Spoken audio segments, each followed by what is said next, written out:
Welcome back to my brain. Today we're going to be going over the topic of how I went from 1730 to 1945, now 1896 in the space of 1 month. I'll explain my thought process of how I got there. Essentially, I changed one thing. I developed an ego. I didn't allow myself to think that I was going to go into a game and think about losing. Impossible.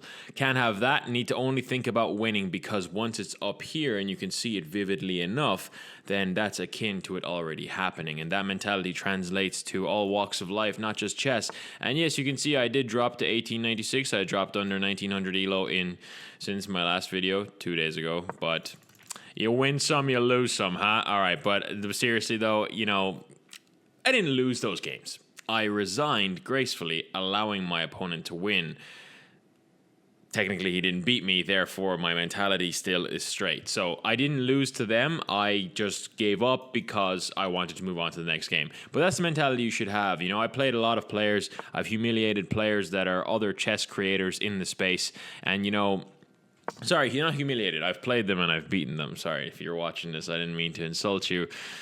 But you should get your game up a little bit. But but no, seriously, I have beaten players that are 2400, 2300, 2200, people that are significantly better than me, tangibly better than me, with higher ELO, more knowledge of the game, but yet I've still won. And how did that happen? Because I didn't allow myself to get intimidated by their ELO. And I thought to myself, well, if I go into this thinking that I might lose, then I'm gonna lose. And we can't, as I said, we can't have that. So yeah, that's kind of the mentality you guys should all have. But this all started off when I was playing. I was around 1735-ish ELO. And this one French guy I matched with, he was 1850. Good bit higher than me. So the stakes were fairly high for that game. Not that they actually were high, but I just thought to myself, if I win this one, I'm going to be up so much ELO. And I was like, this guy's playing such fucking boring chess. He was defending all his pieces, not sacrificing anything. So it just made it my mission to just destroy him. Not because he was French, and that did add to the fuel to the fire. Nothing wrong with French people, but it just made me want to just decimate him in all sorts of ways. And I was like, I'm going to start sacrificing stuff. I was down the exchange. I was down 4 pawns at one point, but yet I won.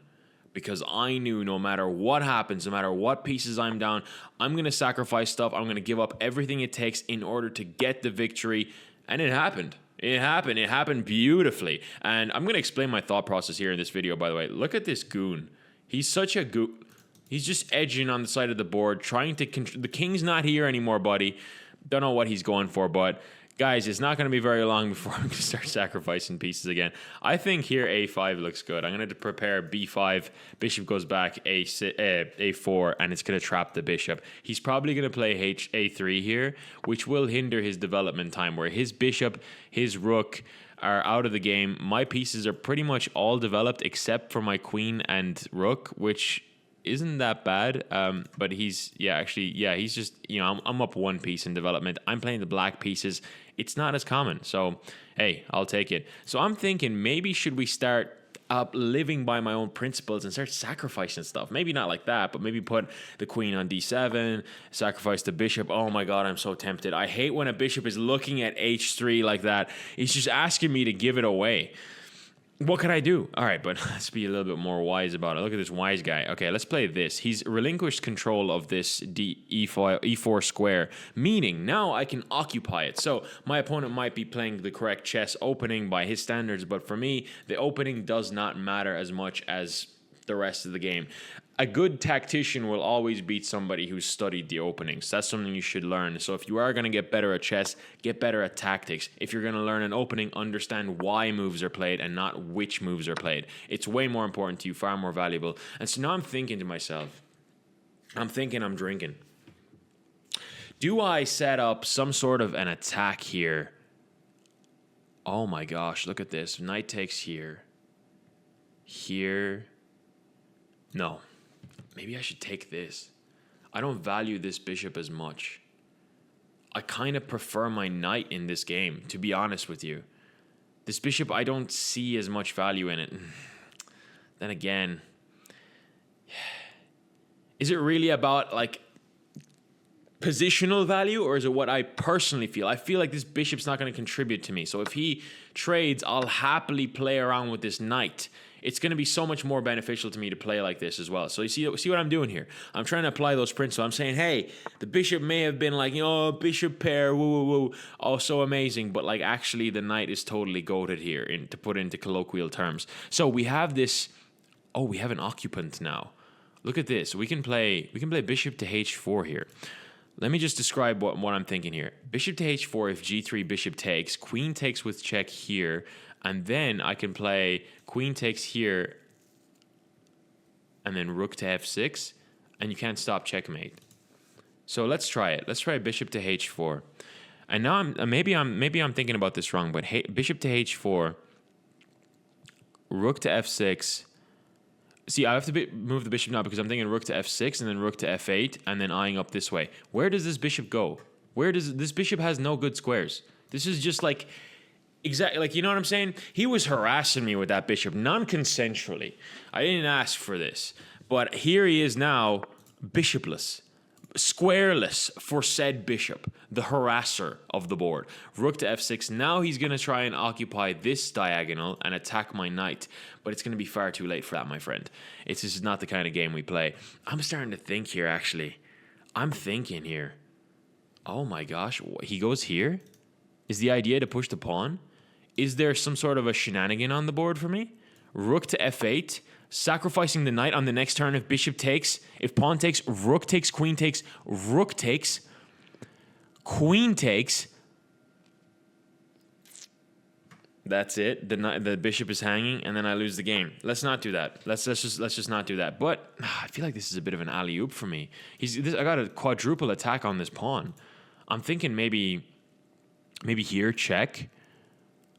Oh my gosh, here check. Bishop takes, rook takes. Rook takes, knight takes, or rook takes. I think knight takes is a bit better, attacking the queen. Then queen can come to here. Oh my gosh, yeah, let's go for it. Let's go for it. Bishop takes. And should he go here, I give a check, and I win the rook. Because the queen can't go, he can't go to there because the queen is eyeing h2. So look, we've gone into this game with the mentality that we're going to win. And winning is what we are doing. There is no way he's going to recover from this. At least he might not get a good night's sleep after all of this. After all of this is over, I mean. So now I'm thinking, do I take with the knight? Taking with the knight, rook takes, rook takes. Rook there. Not great. Taking with the knight, taking with the rook here takes, wait, knight takes here, rook takes. Wait, that is great. I'm up in exchange, actually.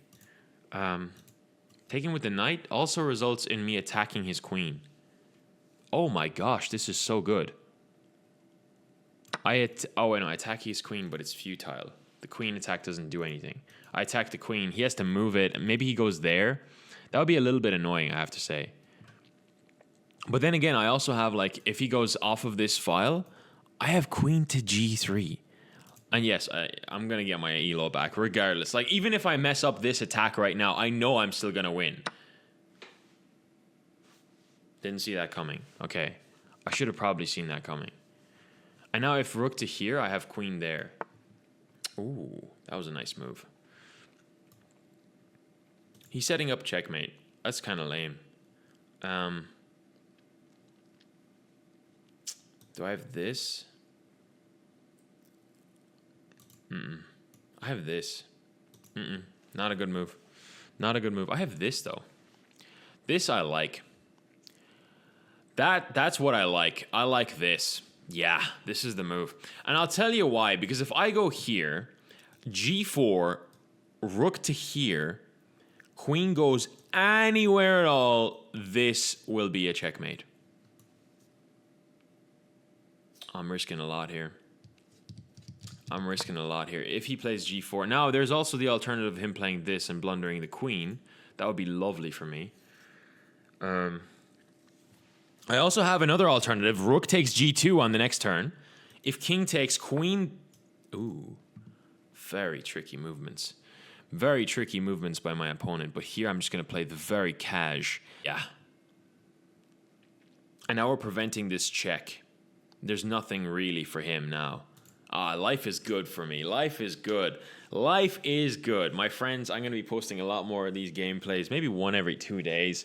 But yeah, back to the point I'm trying to make. It's the mentality that wins. And by the way, here's a little tip. If you're intimidated by somebody's opening, if you can, or not opening, ELO, you can actually click Z or Z on your keyboard, and that's going to hide their ELO.